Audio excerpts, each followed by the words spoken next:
Nakita ko na ang Mayon Volcano at masasabi kong isa ito sa pinakamagandang tanawin na nakita ko sa buong buhay ko.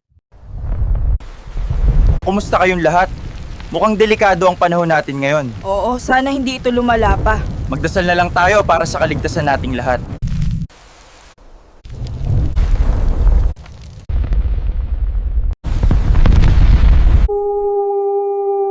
Kailangan nating maghanap ng mas matiban na lugar para sa kampo. Oo, baka lumala pa ang bagyo. Magdasal tayo na matapos na ito. Sa tingin ko, kailangan na nating magpahinga para makapagpatulong tayo. We're so lucky to have survived. We never gave up hope. Truly, we're grateful for the American ship and the Filipino people. Kanungdong masantin tati magpokang slapat. Manahig mapat,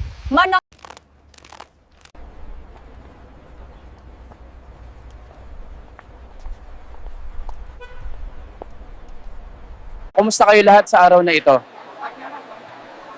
Mabuti naman, maraming salamat sa pagtatanong.